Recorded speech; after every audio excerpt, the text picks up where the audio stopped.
जैसा कि आप लोग जानते हैं कि हम सारे लोग अशोक सम्राट जी को याद करने का काम कर पा रहे हैं। जिस तरह उनके बताए हुए रास्ते पर चलने का काम, उनके बताए हुए रास्ते को देखने का काम, उनके दर्शन को आत्मसात करने का काम हमारा एक एक मौर्य समाज ही नहीं, हर समाज का वो व्यक्तित्व करना चाहता है। जैसा कि आप लोग जानते हैं कि केंद्र में मोदी जी की सरकार,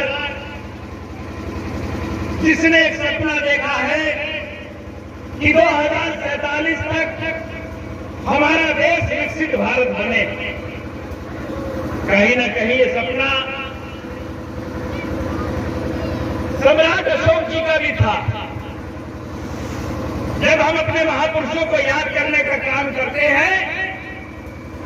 तो कहीं न कहीं हमें ये दिखाई देता है, प्रतीत होता है कि देश के प्रधानमंत्री नरेंद्र भाई मोदी जी हर उस महापुरुष को याद करके उसकी चिंतन करने का काम करते हैं, उसके बताए हुए रास्ते पर चलने का काम करते हैं। जब हम बात करते हैं अपने संविधान के निर्माता, जिन्होंने संविधान को रचने का काम किया था, जिन्होंने संविधान को लिखने का काम किया था, डॉक्टर बाबा साहब भीमराव अम्बेडकर जी, तो उनके भी बताए हुए रास्ते पर चलने का काम कोई और नहीं, मोदी और योगी की सरकार उत्तर प्रदेश में करने का काम कर रही, जिसको आपने आशीर्वाद देकर बनाने का काम किया। आज उत्तर प्रदेश का विकास हो रहा है। देश के प्रधानमंत्री नरेंद्र भाई मोदी जी चाहते हैं कि हर गांव का विकास हो, हर गरीब का विकास हो। जब तक 2047 का सपना पूरा नहीं होगा, तब तक अपने गांव का विकास नहीं होगा। श्रद्धेय अटल बिहारी वाजपेयी जी ने कहा था कि हमारा देश विकसित भारत तब बनेगा जब गांव का विकास होगा, गरीब का विकास होगा। आज गांव को मुख्य मार्ग से जोड़ने का काम, गांव तक बिजली को पहुंचाने का काम, हर गरीब को छत देने का काम और हर गरीब को राशन देने का काम, हर गरीब को 5 लाख तक के मुफ्त का इलाज देने का काम,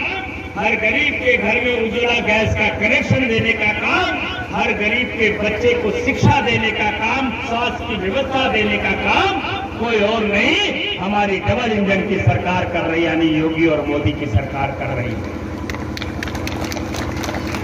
2017 से पहले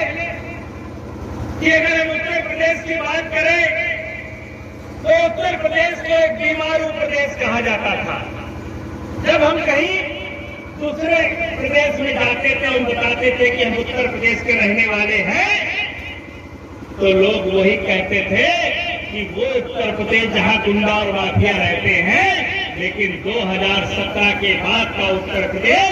योगी जी का उत्तर प्रदेश, जहां गुंडा और बदमाशों को खत्म करने का काम किया गया, एक सुशासन